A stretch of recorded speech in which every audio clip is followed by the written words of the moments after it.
Devido à ótima repercussão do último vídeo, hoje eu tô aqui novamente pra gravar aquele vídeo longo semanal. Mas antes de começar esse vídeo, eu quero que vocês me respondam o que vocês estão vendo aqui. Se a sua resposta for um chapéu, isso diz muito sobre você. Mas se a sua resposta for uma cobra que acabou de comer um elefante, isso diz muito sobre a gente. No vídeo de hoje a gente vai falar sobre O Pequeno Príncipe, um livro extremamente infantil, mas que quando você lê na fase adulta é como um soco. E eu levei esse soco. Se você já leu esse livro, você sabe a importância que ele tem na sua vida. Mas pra você que não leu, eu vou te contextualizar bem rápido. A história ela é contada na visão de um aviador e quando ele cai no deserto com o seu avião, ele conhece o Pequeno Príncipe. E uma coisa interessante pra falar sobre o narrador desse livro é que ele sempre se questionou por que os adultos são tão frios. Ele retrata muito sobre a sua frustração em ver que os adultos não tratam como importante coisas que são importantes e dão tanta importância pra coisas mínimas, tipo números. Um adulto ele não vai se impressionar com algo se você não falar o valor dessa coisa. E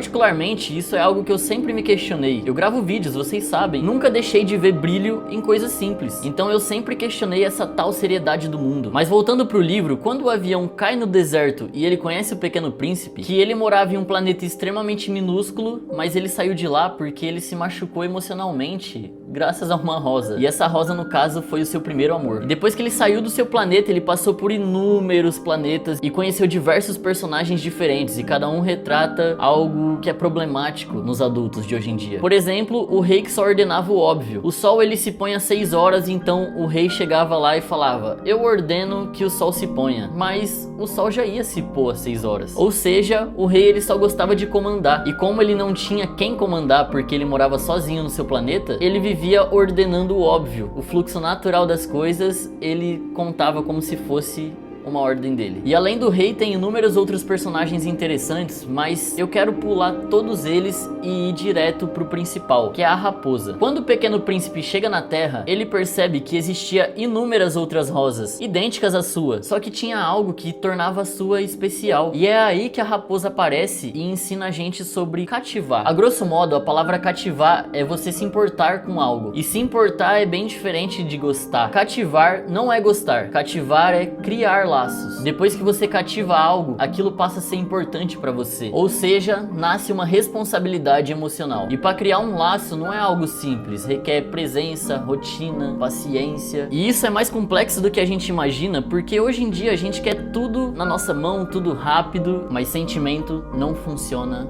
em velocidade. A raposa até cita uma situação: existe um campo de trigo e todos aqueles trigos são iguais e não tem nenhuma importância para a raposa. Mas a partir do momento que o Pequeno Príncipe cativa a raposa, ela vai olhar pro trigo e vai lembrar do cabelo dele, que é dourado, assim como todos os outros trigos. E o amor não é assim? Quando você ama alguém e tem uma característica importante daquela pessoa, você sempre vai olhar pra algo e vai lembrar daquela pessoa. Seja uma música, algo que a pessoa gosta de fazer, um time que a pessoa torce. A partir do momento que você ama aquela pessoa, que você botou em prática essa arte de cativar, as coisas importantes da vida dessa pessoa se tornam importantes pra você. Ou seja, o essencial é invisível. Não é algo que você pode ver com seus olhos. Não é aparência, não é status, não é número, é sentimento. E tudo isso tá num livro infantil. E aqui eu quero contar uma história que aconteceu recentemente comigo, que eu tive a oportunidade de conhecer um israelense. Ele ficou 2 semanas na minha casa em São Paulo e ensinou não só eu, mas todos os meus amigos a importância das coisas simples. E pra gente que vive numa completa correria de vídeos, de trabalhos, em busca do dinheiro, esse cara foi extremamente importante na nossa vida, porque ele ensinou pra gente a importância dos laços. E isso fez eu me importar com a vida dele. O Pequeno Príncipe, ele saiu do mundo dele e viajou por vários mundos até encontrar o piloto. E esse meu amigo Elad, ele foi e viajou por vários países até encontrar o meu grupo de amigos aqui no Brasil. E um dos maiores ensinamentos que o Elad me passou foi a importância do desapego. Não é porque você ama alguma coisa que essa coisa tem que estar na sua vida pra sempre. O desapego é algo extremamente importante na nossa vida, porque ele traz saudade. E a gente só sente saudade daquilo que é importante. Vocês concordam comigo? Então a minha experiência com esse livro foi algo um pouco mais profundo, porque além de eu me identificar com a história, me identificar com os questionamentos do narrador, eu vivi isso. Eu conheci o Pequeno Príncipe. E por mais simples que pareça,